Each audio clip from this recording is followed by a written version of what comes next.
making the same thing over and over again is really boring, and I don't think that audiences want that. I think it's confusing to keep feeding the same type of film or TV show or story.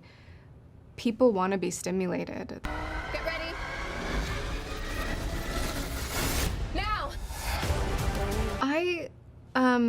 I never thought that I would be in a superhero movie. I really didn't, and I just loved that it was about a young woman whose power is her mind, and I thought that that was really important and inspiring.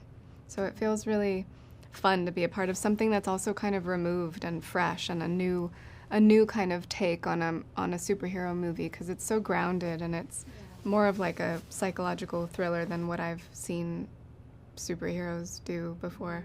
And for you also, not only being, the matriarch as a character, but you also served as almost, it seems like it, as this mentor for Sydney, for Isabella, and for Celeste as well. And what was it like just having that older presence, with these two younger actors? It was fun. It was really great to have them on set, and they all bonded really fast, and they were just kind of like excited and have such a fresh energy, and it was just, fun to create that dynamic with them. It's going back to the stunt work. What did that training process specifically look like for you, being that Madame Web is a very unique superhero and does have those action moments, but it's not the main focus of everything that she does?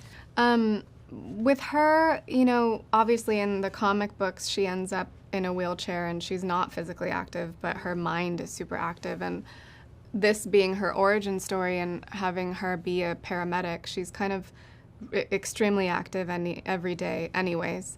And when it comes to the fight scenes, I really wanted her to feel quite scrappy and primal and real and human, because she doesn't have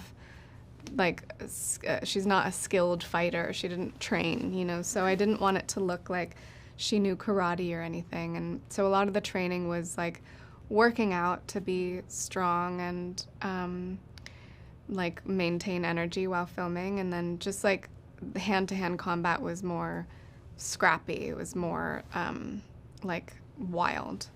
And I know you talked about being drawn to this role because of it being the focus of a woman and the power of her mind, but what was it about SJ's approach to it as a director and also writing a part of this screenplay that really, where you said, okay, I know I'm in good hands stepping into this? She just had everything under control. She knew, I didn't worry for a second that it wasn't gonna be great ultimately, in the edit or even on set.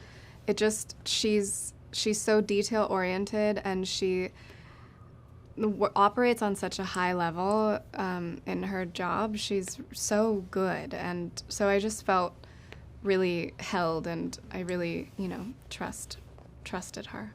Another thing that I read online that you recently said was just a part of production and streaming networks and how they're often, you said they're not brave and they're going for the safety net essentially when greenlighting a lot of projects. And I recently watched The Disappearance of Cher Height, and I loved it, and I thought you did such a beautiful job just immersing through your voice. I really felt like it was Cher speaking through that. So I wanted to ask you, seeing this beautiful project, seeing how it was received, and then also seeing, the other projects that you're working on through Tea Time, what are, in your opinion, what are some practical tools that other producers and other creatives can kind of do in order so that we see that change, so that you're not constantly having to fight for diverse voices, for women's voices to be in these unique creative projects?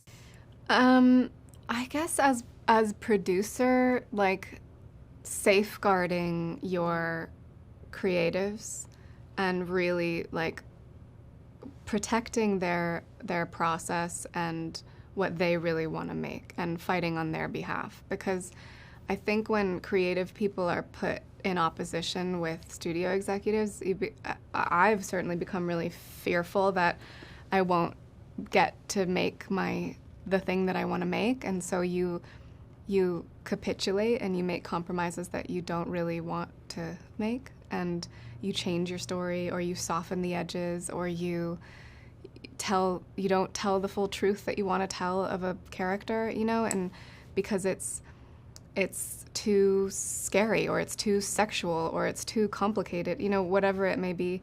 So I guess for me, like with my company, the people I work with, I want them to feel like they are able to create exactly the thing that they want to make, and that I will help to get that done and protect it all the way to the finish line. So I guess that's something that I think other people can try to do, but it's like, I don't know. Studio executives are so great at their jobs sometimes, and also really not, because like the creative people are the ones that are going to make the things that are special, and trusting them is ultimately, you know, it's a risk, but, you know, sometimes will really pay off. I don't know if, like, you know, making the same thing over and over again is really boring, and I don't think that audiences want that. I think it's confusing to keep feeding the same type of film or TV show or story. People want to be stimulated. They want their minds to grow and find different caverns and corners and attics of their own hearts, you know, and I have discovered that so much as an audience member, as a lover of movies, and I want to feel inspired. I want to see new worlds. I want to meet complicated people on screen.